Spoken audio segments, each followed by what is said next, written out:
मला असं वाटतंय मित्रा, काहीतरी सूर ताल लय ना जरा बिघडलेली. थोडं मुद्द्याचं बोल.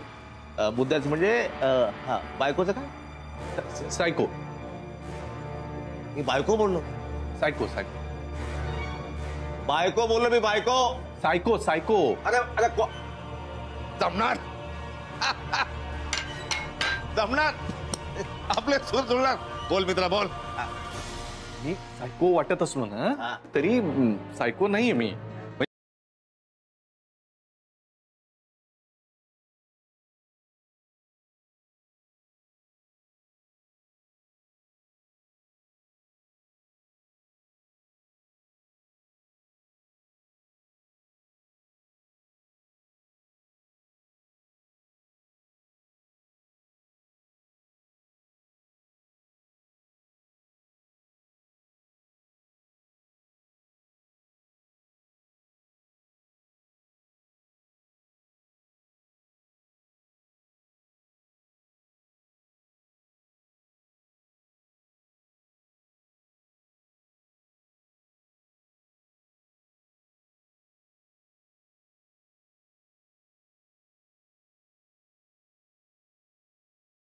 बोला मी alpha two Charlie alpha two tango. बोल ना. Bravo bravo. हा पण तू जिला तुझी बायको म्हणतो ती तुला नवरा मानायला तयार नाही. कसं आहे, मी सिक्रेट एजंट आहे ना, त्यामुळे माझे सगळीकडे शत्रू असतात. सगळ्या देशांमध्ये, या देशामध्ये पण आहेत. तो जो एक एजंट आहे ना, त्याने माझ्या बायकोला माझ्या विरुद्ध भडकवलंय. नाही तर ती फार साधी भोळी आहे. ती एकदम साधी भोळी आहे. तिचं खूप प्रेम पण आहे माझ्यावर. त्याने भडकवल्यामुळे ती अशी वागतेय. पण तुम्ही प्लीज मला मिळून द्या ना तिला. नाही तर आतापर्यंत ती एकमेव अशी व्यक्ती आहे ना, जी काही झालं तरी ती एकमेव व्यक्ती माझ्या पाठीशी उभी होती.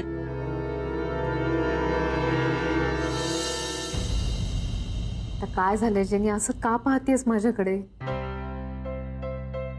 मॅम, तुमच्याबद्दल काय बोलू तेच कळत नाही. आता हे काय मध्येच? मॅम, आपण आपापल्या सोयीनुसार इतरांबद्दल बोलतच असतो. पण मॅम, कधी कधी खास वेळ काढून इतरांसाठी, म्हणजे आपल्या माणसासाठी, आपल्या माणसाबद्दलही बोलायचं असतं. हे लक्षातच येत नाही ना आपल्या. जेनी, असं का म्हणतेस? हे बघ, माझ्याऐवजी कोणीही असतं ना तरी हेच केलं असतं. आणि तू माझ्यासाठी जवळची आहे अशीच कोणीही नाहीये. ती प्रत्येकात आपलं नातं शोधत असते. आनंद भाऊजी मला भावासारखे, तुझ्या रूपानं एक बहीण मिळाली मला. खरंच माझ्या लक्षात आलंय की तिचं माझ्या आयुष्यात असणं किती महत्वाचं आहे. म्हणजे तिचं स्वतःचं अस्तित्व विसरून जे काही ते माझ्यासाठी करणं, ते मला आत्ता कळतंय. ती फक्त माझ्यासाठी करायची. पुढं काय झालं? उशीर झाला ना. उशीर झाला. मला हे समजायला वेळ निघून गेली. राधिका वहिनी, मी जेनीची खूप काळजी घेण्याचा प्रयत्न करतो, पण मी विसरतो. आणि म्हणून लोकांना असं वाटू शकतं की मी खूप बेजबाबदार आहे. नाही, पण मी जर बेजबाबदार आहे ना, तर त्याच्यासाठी रिस्पॉन्सिबल तुम्हीच आहात. हो. अरे म्हणजे तिच्यासाठी आईसारखं कोण? तर तुम्ही. तिच्यासाठी बहिणीसारखं कोण? तर तुम्ही. तिच्यासाठी एक तिची बेस्ट फ्रेंड कोण? तर तुम्ही. एवढी सगळी नाती तुम्ही एकत्र ते काय कसं मॅनेज करतात कोणाच ठाऊक. आणि एवढं सगळं तुम्ही करू शकता. मी विसरतो, मी कमी पडतो, मी बेजबाबदार वाटतो. त्यात मी कुठे चुकलो? So sweet. अगदी जेवणापासून औषधापर्यंत सगळं तुम्ही मॅनेज करता.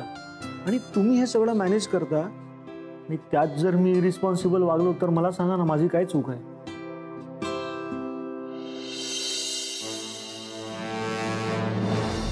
मैत्रीण होती हो, माझी बेस्ट फ्रेंड होती. Best friend. तिने जे काही केलं ना, ते सगळं माझ्या भल्यासाठी केलं. सगळ्या गोष्टी माझं भलं व्हावं म्हणून केलं. मी कसा होतो माहिती? ते वर्गातले वात्रट विद्यार्थी हे असे असतात की हा वात्रट विद्यार्थी मग मागच्या बेंचवर बसतात, कुणाकडे लक्ष नाही देत, टीचर काय म्हणतात त्याच्याकडे लक्ष देत नाही. तसा होतो मी. मला कळलंच नाही ती माझ्यासाठी सगळं करते.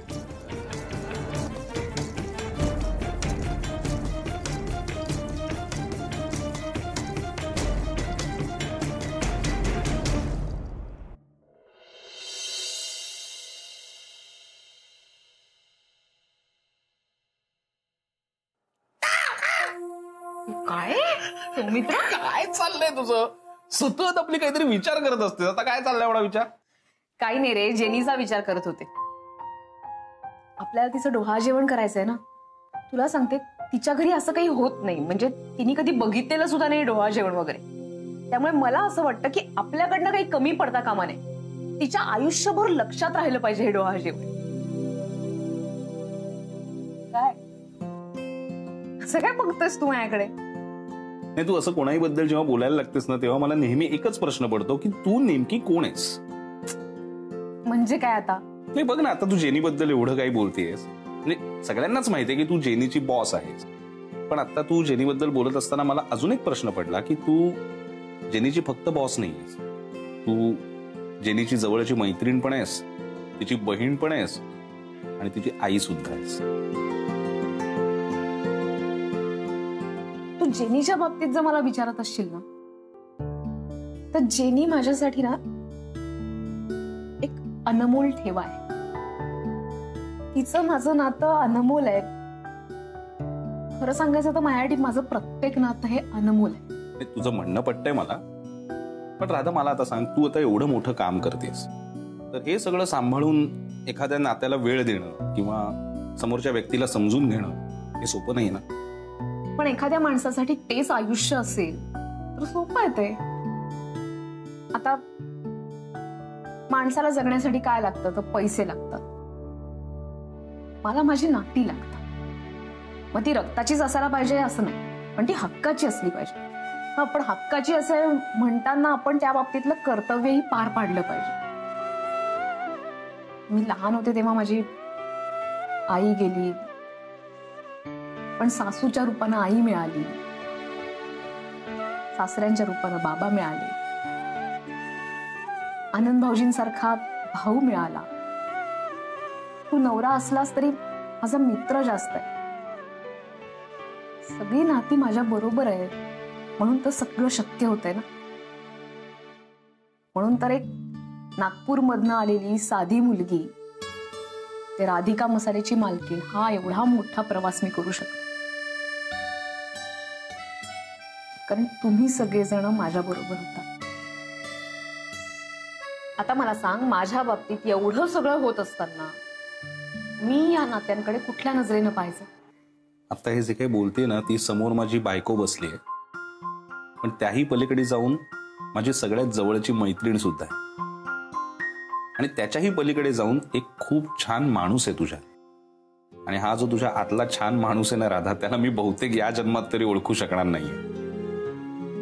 माझी एकच इच्छा आहे, तू ज्या पद्धतीने जगाकडे बघतेस ना, कधीतरी आयुष्यात मला त्या पद्धतीने बघता यावं बास.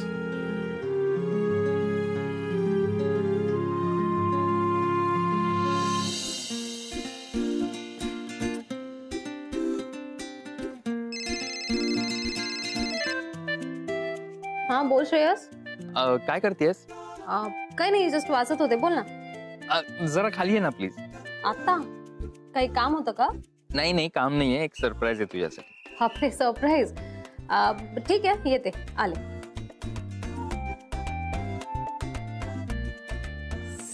माया येते खाली आणि मी तिच्यासाठी आणलं हे प्रेमाचं आईस्क्रीम. काय सुचलंय मला यार. आईस्क्रीम मध्ये लव्ह लेटर घालून द्यायचं. आईस्क्रीम खाता खाता ते लव्ह लेटर तिला कळणार आणि ती ते वाचणार. कमाल कमाल कमाल क्रिएटिव्हिटी. माणूस प्रेमात पडला ना, कमाल क्रिएटिव्ह होतो. काय रे, का बोलवलंस? सरप्राईज आहे. सरप्राईज इथे? येस. असं मध्येच? Oh my god. Ice cream and all, are you serious? ए नुसतं आईस्क्रीम नाहीये, दिस इज प्रेमाचं आईस्क्रीम. Excuse me. प्रेमाचं आईस्क्रीम असं नाव असलेल्या दुकानातनं हे फेमस आईस्क्रीम आहे. अच्छा, असं नाव आहे दुकानाचं? हो. ओके ठीक आहे, पण मी खरंच नाही खात ice cream. Thank you and sorry once again. अगं माया, खाल्लं तर जवळ येशील तू. Come again. खाल्लंस तर जवळ पुन्हा मागशील तू, असं त्या बोर्डवर तिकडे लिहिलं होतं त्यांनी, म्हणून आणलं. बापरे, टॅगलाईन अँड ऑल. हो, हो. पण मला खरंच नको अरे, मला नाही आवडत. ए माया, खा ना, मी एवढं प्रेमाने आणलंय की नाही तुझ्यासाठी. वैसे तो मैं सख्त लोंडा हूं, लेकिन ये आइसक्रीम भी तुम्हें देख के पिघलने लगा है. काय बडबडतोयस? दे दे दे, खाते मी. ओके. आता कोणाचा फोन आहे? केडी. केड्याचा फोन. आता कशाला? काय एवढा काय हायपर होतोय? अगं पण काय अचानक फोन करतोय? मला कसं कळणार आता फोन घेतल्याशिवाय? हे पकड तू. अगं एक मिनिट, ते आईस्क्रीम विचारेल तो माणूस महत्वाचा नाहीये. Hello Maya, how are you? I am good yeah, thank you. You are always welcome. What? नाही म्हणजे तू थँक्यू म्हणाले म्हणून मी वेलकम म्हणालो. ओके ओके, बरं मला सांग, कॉल का केला होतास? हा अगं काय आहे माहितीये का, म्हणजे मी ना काही ठरवलंय. काय? हा, मी ना काही ठरवलंय. म्हणजे तू ज्या गावाला गेलीये ना, त्या गावाला आपला बिझनेस सेटअप करायचं ठरवलंय मी. काय इथे? हा तिथे मी म्हणालो होतो ना तुला, काय आहे, तू जिथे जाशील तिथे येऊन मी माझा बिझनेस सेटअप करील. All here and there, only KD चड्डी अंडरवेअर. केडी केडी केडी हे सांगायला तुम्हाला कॉल केलाय? नाही नाही नाही, हे सांगाल नाही. माया, खरं सांगू का, मला ना तुझी खूप आठवण आली. आणि का कुणास ठाऊक कसं वाटलं की तिकडे यावं, तुझ्या बरोबर राहावं जोडीनं. Come again. जोडीने म्हणजे? हा, जोडीनं म्हणजे म्हणजे बिझनेस मध्ये का, बिझनेस मध्ये पार्टनरशिप. माझ्या बिझनेस मध्ये पार्टनरशिप दिली तुला. माया, अगं आईस्क्रीम वितळतंय ग. एक मिनिट. हा, कोणी आहे का तिथे? हा म्हणजे ते काय प्रेमाची कुल्फी, आईस्क्रीम समथिंग. अच्छा, कुल्फीवाला आहे. अगं ते कुल्फीवाल्याला सांग, केडी आला ना अख्खं दुकान घेईल म्हणा विकत. आता मध्ये मध्ये कुल्फी करू नको. केडी कोणी कुल्फीवाला वगैरे नाहीये इथे. हा, एक मिनिट, तुम्हाला कुल्फीवाला समजतोय? श्रेयस थांबशील का जरा? श्रेयस कुल्फी विकतोय? केडी तसं काही नाहीये, तू ऐकशील का? आणि मुळात तुझं झालंय का बोलून? ठेव मी phone. Bye bye bye. Hello Maya, हा श्रेयस कुल्फीवाला बनून आलाय मध्ये मध्ये. हो, बरं दे बाबा एकदाच. अरे तूही खा ना. मी खाणार आहे, तू खा आधी. हो. नाईस.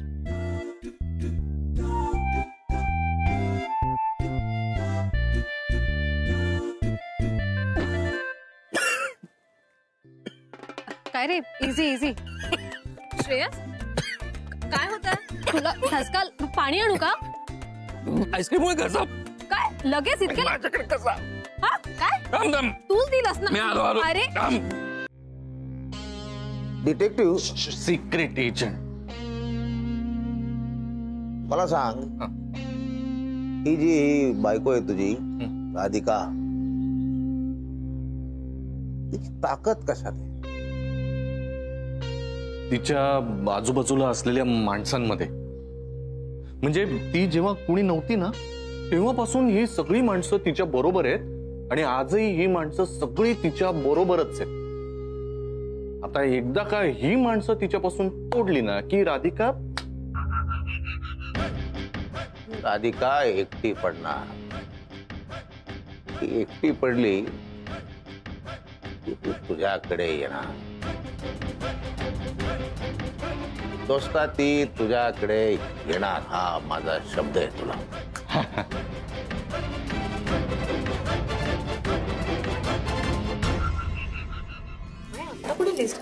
श्रेयस, अगं नाही, फ्लावर अरेंजमेंट चेक करते. हे तिथे लाव ना. आणि काका राधा काय रे सौमित्र?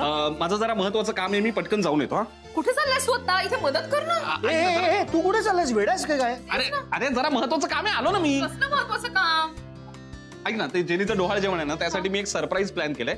जर मी वेळेत गेलो नाही ना, तर मला ते वेळेत सगळं आणता येणार नाही. त्यामुळे मला आता वेळेत जावं लागेल. त्यामुळे मी निघतो लगेच. काय सरप्राईज प्लॅन? अरे नंतर सांगतो ना, सरप्राईज आहे ना, तू सांगणार कसं? तू थांब ना, मी आलो. चल ठीक आहे. काय इथे काम करतो. अरे काय हे सौमित्रा, हा ना, थोडा वेळ इथे थांबला असता आणि काम केलं असतं तर काही बिघडलं असतं का? वहिनी, काय झालं आता? तुम्ही नका काळजी करू, आम्ही आहोत ना सगळे. तसं नाही, थोडी मदत केली असती तर काही बिघडलं असतं का? आपण सगळेच जण काम करतोय ना. After all he Sammy you know. आणि ते माणसं पण कमी आहेत. जाऊ दे त्यांना. आता इथे 2 माणसं येत आहेत, ती आपल्याला मदत करतील. कोण येतं? ग मम्मा येणार आहे ना, आणि केडी पण येणार आहे. काय? केडी आणि शनायाची मम्मा, ते दोघ जण इथे येत आहेत? हो. अगं एवढं काय झालं रिॲक्ट करायला? अरे मग आधी नाही का सांगायचं? आणि त्यांना काय आपण कामाला लावायचं का? तसं नाही, पण मुळात हा मुद्दाच नाहीये ना. हा मुद्दा नाहीये. तो केडी इथे काय येणार आहे हा मुद्दा आहे ना. काय येणार आहे इकडे तो? असं का बोलतोय श्रेयस? आणि काम डाऊन, एवढा हायपर का होतोय? आणि तो मम्मा येते ना, म्हणून तिला कंपनी द्यायला येतोय. तो मला म्हणाला कॉलवर की मी येतो, फंक्शन आहे ना, छान फोटोग्राफ्स वगैरे काढतो. मी म्हटलं ठीक आहे ये. नाही. त्याच्यापेक्षा चांगले फोटो मी काढतो माया. शनायाचे मॉडेलिंगचे फोटो मी काढले होते. श्रेयस, वेट अ मिनिट, हे जेनीचं मॉडेलिंग नाही हा प्लीज. हा मग डोहाळे जेवणाचे फोटो काढे ना, त्यात काय एवढं? पण केडी कशाला येतो इकडे? आणि एक सेकंड, काय तुझं? तुझी लहान बहीण आहे का? लहान बहीण असं सगळं काय तू तिच्यावर चिडतोय? बघ ना. मग मी चिडत नाहीये. श्रेयस, एक मिनिट भांडू नका. मी आलेच. जेनी कुठे पाहून येते. दे आता इकडे. डबल काम करून ठेवलंस ना. तुम्ही इकडे जा.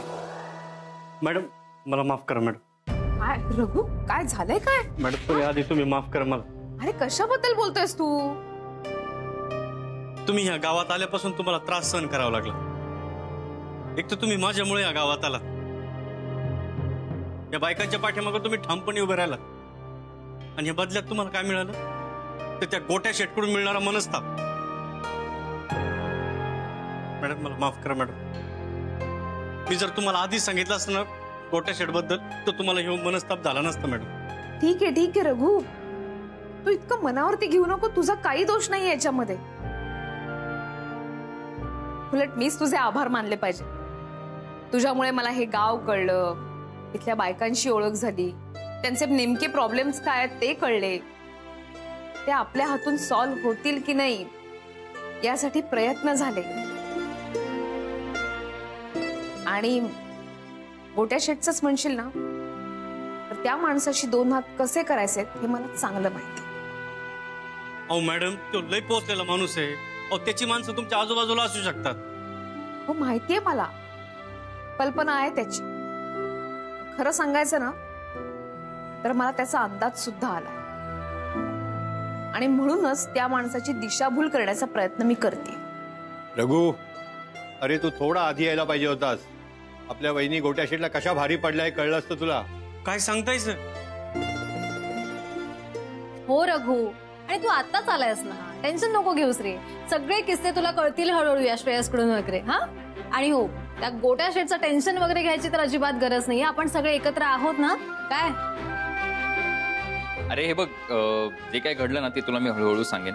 फक्त आत्ता एवढंच लक्षात ठेव की मला असं वाटत नाही आता गोट्या शेट आपल्या वाटेला कधीच आहे. अहो नाही सर, तुमच्यापेक्षा मी त्या गोट्या शेटला लय चांगलं ओळखतो.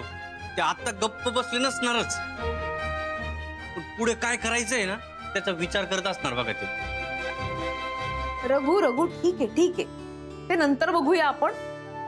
आज इथे जेनीचं डोहाळ जेवण, त्यामुळे आत्ताच आलायस तू, जा लवकर फ्रेश होऊन घे. हो मॅडम.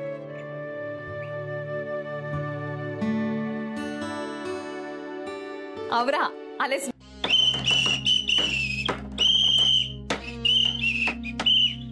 वा वा वा वा वा वा वा वस्ताद वा. हा ते काय सुरेख वाजवलं, काय ठेका धरला होता. मन तृप्त झालं माझं. पहिला माणूस पाहिला मी ज्याला माझं संगीत कळलं, माझी संगीताची आवड. तुम्ही नाही तर बघा, त्या माणसाने पहिल्याच भेटीत माझं मन जिंकलं.